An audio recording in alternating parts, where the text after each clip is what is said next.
નમસ્કાર, આપ જોઈ રહ્યા છો સંદેશ ન્યૂઝ, તમારી સાથે સત્યની સાથે અને સમાચારોના પ્રવાહમાં આપની સાથે હું કિન્નરી। સમાચારોની શરૂઆત કરીએ તો વડોદરા બાદ હવે અમદાવાદની સ્કૂલોને ધમકી મળી છે। અમદાવાદની 3 સ્કૂલને ધમકી આપવામાં આવી છે।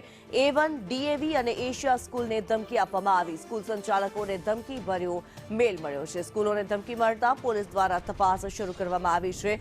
વડોદરાની સાથોસાથ હવે અમદાવાદની સ્કૂલોને પણ ધમકી મળી હોવાનું સામે આવી રહ્યું છે। A1, DAV, એશિયા આ 3 સ્કૂલને ધમકી આપવામાં આવી છે। સ્કૂલ સંચાલકોને ધમકી આપતો મેલ મળ્યો છે ત્યારે પોલીસ દ્વારા તપાસ શરૂ કરવામાં આવી છે। 3 સ્કૂલો અમદાવાદની વડોદરા બાદ હવે અમદાવાદની સ્કૂલોને ધમકી આપવામાં આવી છે। વડોદરાની 4 સ્કૂલ અને અમદાવાદની 3 સ્કૂલોને ધમકી મળી છે। બોમ્બથી ઉડાવવાની આ ધમકી આપવામાં આવી છે ત્યારે સ્કૂલોમાં તકેદારીના પગલાં લેવામાં આવ્યા છે। પોલીસ દ્વારા હાલ તપાસ શરૂ કરી દેવામાં આવી છે। અમદાવાદની 3 સ્કૂલ A1, DAV અને એશિયા સ્કૂલ આ 3 સ્કૂલને ધમકી ભર્યો મેલ મળ્યો છે।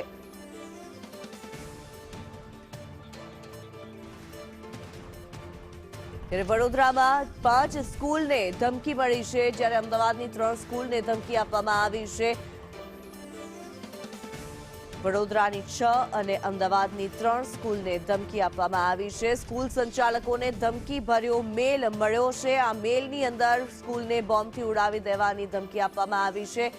વડોદરાની જો વાત કરવામાં આવે, Nalanda international, DR Amin school આ સ્કૂલોને ધમકી મળી છે। શાળાના ઈમેલ ID પર આ ધમકી આપવામાં આવી છે। બે અલગ અલગ જે શહેરોની જે ખબર સામે આવી રહી છે, અમદાવાદ અને વડોદરા આ બંને શહેરોમાં સ્કૂલોને બોમ્બથી ઉડાવવાની ધમકી આપવામાં આવી છે।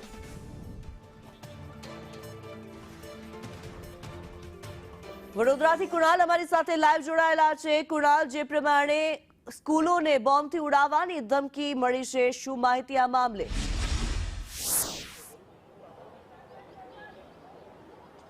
કિન્નરી, વડોદરા શહેરની 6 જેટલી શાળાઓને અત્યાર સુધીમાં મેલથી બોમ્બથી ઉડાવી દેવાની ધમકી મળી છે અને હાલ અમે અહીંયા બીઆરજી સ્કૂલ ખાતે છે કે જ્યાં અત્યારે મોટી સંખ્યામાં અહીંયા જે વિદ્યાર્થીઓ છે તેઓ તેના પ્રાંગણમાં તેમને બેસાડી દેવામાં આવે છે, ખુલ્લામાં બેસાડવામાં આવ્યા છે કારણ કે જે રીતે આ બોમ્બનો ઉડાવી દેવાનો ધમકી ભર્યો મેલ મળ્યો છે એટલે સ્વાભાવિક છે કે દરેક પ્રકારની સાવચેતી રાખવી પડે। પોલીસની ટીમ પણ અહીંયા પહોંચી છે, તે પણ અંદર ચેકિંગ કરી રહી છે। પોલીસના ઉચ્ચ અધિકારીઓ અહીંયા પહોંચ્યા છે। બોમ્બ સ્કોડ, ડોગ સ્કોડ સહિતની ટીમો અહીંયા ચેકિંગ કરી રહી છે અને વહેલી સવારે જ આ મેલ જ્યારે ચેક કરવામાં આવ્યો ત્યારે ખબર પડી કે આ પ્રકારના મેલ મળ્યા છે। કુલ 6 જેટલી શાળાઓને આ પ્રકારના મેલ મળતા હાલ પોલીસ વિભાગ અહીંયા દોડતું થયું છે। એક ડરનો અને ભયનો માહોલ છે, તેની વચ્ચે ચેકિંગ અત્યારે હાથ ધરવામાં આવી રહ્યું છે। અત્યાર સુધી શાળામાંથી કંઈ મળ્યું નથી, તેમ છતાં પણ સાવચેતીપૂર્વક ચેકિંગ હાથ ધરાયું છે।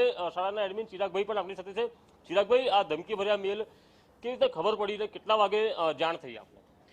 સવારે 7:06 જે ઉર્મી સ્કૂલનો એડમિન ઈમેલ છે એના ઉપર પ્રિન્સિપલ દ્વારા એને ચેક કરવામાં આવ્યું કારણ કે સવારની સિસ્ટમ પ્રમાણે દરરોજે સવારે સ્કૂલ શરૂ થતાં પહેલાં ઈમેલ ચેક કરે છે અને એ ચેક કર્યા પછી નસીબની વાત એ રહી કે આપણે જે સ્કૂલની શરૂઆત છે એ સવારે 7:40 થાય છે, જેના લીધે આપણે 7:06 આમ ઈમેલ મળ્યા બાદ તુરંત જ જે બાળકો વેનમાં નીકળેલા હતા એ વેન ડ્રાઈવરોને પહેલાં ઇન્ફોર્મ કરવામાં આવ્યું, સાથે સાથે જે વાલીઓ છે વાલીઓને મેસેજ દ્વારા ઇન્ફોર્મ કરવામાં આવ્યું અને તરત જ એ પ્રિન્સિપલ દ્વારા આ બધું ઇન્ફોર્મ થતું હતું ત્યારે મેનેજમેન્ટ તરફથી તરત જ પોલીસને ઇન્ફોર્મ કરવામાં આવ્યું છે અને જે બાદ પોલીસના બોમ્બ સ્કોડ સાથે SOG તમામ પોલીસના ઉચ્ચ અધિકારીઓ સ્કૂલ ઉપર પહોંચી ગયા છે અને અત્યારે વાહનોનું ચેકિંગ થઈ ગયું છે। ગ્રાઉન્ડ ફ્લોર અને ફર્સ્ટ ફ્લોરનું ચેકિંગ થઈ ગયું છે, હવે સેકન્ડ ને થર્ડ ફ્લોર ચાલે છે। અત્યાર સુધી નસીબથી કોઈ પણ એવી શંકાસ્પદ વસ્તુઓ મળી નથી। જે રીતે જાણકારી મળી છે, તમારી નજીકમાં નવયુગ સ્કૂલ પણ આવેલી છે, ત્યાં પણ અત્યારે સ્ટાફ દોડતો ગયો છે। નવયુગ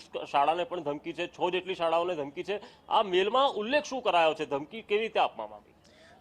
જેવી રીતના ભૂતકાળમાં પણ જે અહીંયા વડોદરાની સ્કૂલોમાં આવ્યું છે એવી રીતના ખાલી સ્થાનનો એમાં વર્ડનો ઉપયોગ કરવામાં આવ્યો છે, સાથે અમિત શાહ અને મોદી સાહેબનો પણ ઉપયોગ કરવામાં આવ્યો છે અને સાથે સાથે એ જ કે કાર બોમ્બ @111 એટલે બપોરે 1:11 કાર બોમ્બ એવી રીતના ડિટેલ લખવામાં આવેલી છે।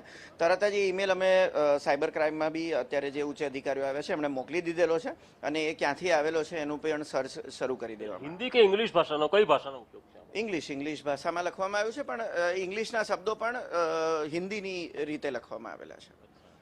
એટલે જે આ હતા ચિરાગ મહેતા, તેઓ એડમિન છે બીઆરજી ના શાળાના. તેમનું કહેવું છે કે ખાલિસ્તાનના નામનો ઉપયોગ કરવામાં આવ્યો છે, દેશના મોટા નેતાઓના નામનો ઉલ્લેખ કરાયો છે અને બ્લાસ્ટ એટ 1:11 એટલે કે બપોરે 1 વાગે આ કારમાં બોમ્બ હશે ને તે ઉડી જશે, તમારી શાળાને ઉડાવી દેવામાં આવશે. આ પ્રકારની ધમકી છે. 6 જેટલી શાળાઓને ધમકી મળી છે અને તેને લઈને પોલીસ વિભાગ દોડતું થયું છે અને શાળાઓમાં હાલ ચેકિંગ હાથ ધરાયું છે. કિન્નરી, બિલકુલ કુણાલ, આપ અમારી સાથે જોડાયેલા રહેશો. અત્યારે હાલ અમદાવાદથી જિગ્નેશ પટેલ અમારી સાથે જોડાયેલા છે. જિગ્નેશ, વડોદરામાં પણ સ્કૂલોને ધમકી મળી અને હવે અમદાવાદમાં પણ 3 જેટલી સ્કૂલોને ધમકી આપવામાં આવી છે. શું માહિતી, શું અપડેટ? વાત કરવામાં આવે તો અમદાવાદની 3 સ્કૂલોને પ્રાઇમરી મેસેજ છે તે સામે આવ્યા હતા, પરંતુ હવે આ સંખ્યા ધીમે ધીમે વધી રહી છે.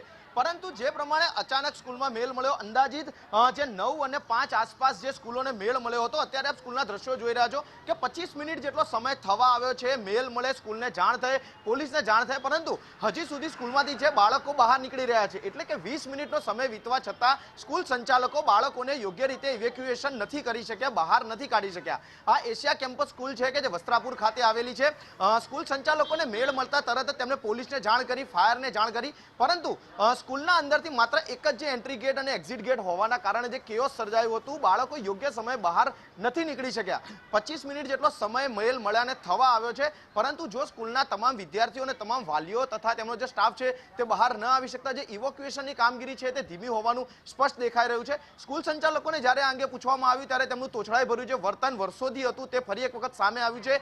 સ્કૂલોના તેમણે બાળકોની જવાબદારી આગળ ધરી અને કહી શકાય કે પોલીસને પણ અત્યારે કામ કરતા રોકી લીધા. જે ફાયર વિભાગની ટીમો પણ અત્યારે માત્ર ગ્રાઉન્ડમાં ઊભી છે, તેમને કેમ્પસની અંદર એન્ટ્રી નથી આપી. હજી ડીએવી જે આ એશિયા સ્કૂલ છે વસ્ત્રાપુર ખાતેની, તેમાં હજી ચેકિંગ શરૂ નથી થયું. પરંતુ જો કહી શકાય કે સ્કૂલ સંચાલકોની આ જ મનમાની જો રહેશે અને કદાચ ન કરે, ભવિષ્યમાં કોઈ અણબનાવ બન્યો તો તેના માટે જવાબદાર કોણ તે સૌથી મોટો પ્રશ્ન રહેશે. કારણ કે 20-20, 25-25 મિનિટ જેટલો સમય થયો હોવા છતાં હજી આપ જોઈ શકો છો કે સ્કૂલમાંથી એક બાદ એક જે વાન છે તે બહાર આવી રહી છે. એટલે કે કહી શકાય કે જો 25-25, 30-30 મિનિટ સુધી જો યોગ્ય રીતે બાળકોને સહી સલામત બહાર તંત્ર ન કાઢી શકતું હોય અને આવા સમયે કોઈ અઘટિત બનાવ બને તો જવાબદારી કોની? સાથે જ જ્યારે મેલ અંગે વાત કરવામાં આવે તો મેલની અંદર 1 અને 11 વાગે બ્લાસ્ટ થશે તેવું સ્પષ્ટ ઉચ્ચાર કરવામાં આવ્યો છે. 4 જેટલા જે બોમ્બ છે તે મૂકવામાં આવ્યા હોવાની જે ધમકી છે તે મેલમાં કરવામાં આવી છે. એટલે કે સ્કૂલને જે ધમકી ભર્યા મેલ મળ્યા છે તે એક બાદ એક તે સંખ્યા છે તે વધી રહી છે. અમદાવાદની 3 સિવાય અન્ય બીજી 2 સ્કૂલોમાં પણ આ પ્રકારના મેસેજ આવ્યા હોવાની હકીકત છે સામે આવી રહી છે અને આ આંકડો હજી આગામી સમયમાં વધી શકે છે. અગાઉ જ્યારે મેલ આવ્યા ત્યારે અમદાવાદની 15 થી 17 સ્કૂલોને આ જ રીતે મેલ કરીને ટાર્ગેટ કરવામાં આવી હતી, પરંતુ તે તમામ જે છે માત્ર જે મેલ મળ્યા હતા તે અફવા સાબિત થઈ છે અને આજ જે તંત્ર માટે છે તે કહી શકાય કે જે રાહતભરી સ્થિતિ છે. કારણ કે અગાઉ જે મેલ મળ્યા હતા તેમાં ક્યારેય કોઈ અઘટિત બનાવ નથી બન્યો, ક્યારેય કોઈ શંકાસ્પદ વસ્તુ નથી મળી, પરંતુ જે અત્યારે જે પ્રમાણે દ્રશ્યો સામે આવી રહ્યા છે, જ્યારે સ્કૂલને જાણ થઈ ત્યારે તાત્કાલિક જે બાળકોને સ્કૂલની બહાર એટલે કે પ્રિમાઇસીસની બહાર લઈ જવા જોઈતા હતા તે હજી એ પ્રક્રિયા 25 મિનિટ બાદ પણ ચાલુ છે. એટલે કે જે એન્ટ્રી એક્ઝિટ માટે જે એક જ મુખ્ય દરવાજો ખુલ્લો રાખ્યો હોવાથી અથવા તો બીજો કોઈ એક્ઝિટનો રસ્તો ન હોવાથી એક જ જગ્યાએ કેઓસ ઊભું થયું અને આ જ કારણ છે કે બાળકો છે તે યોગ્ય સમયે સ્કૂલની બહાર નથી નીકળી શક્યા અને વાલીઓ પણ તેટલા જ ચિંતામાં અત્યારે સ્કૂલ પર આવ્યા છે અને પોતાના જે પાલ્ય કે બાળક છે તેને કોઈ પણ પ્રકારની તકલીફ ન પડે અને તે પહેલા તેઓ સહી સલામત સ્કૂલથી નીકળી જાય તે માટે બાળકો જે વાલીઓ છે તે અહીંયા કહી શકાય કે ઉતાવળે આવે છે અને પોતાના બાળકોને લઈને જતા જોવા મળી રહ્યા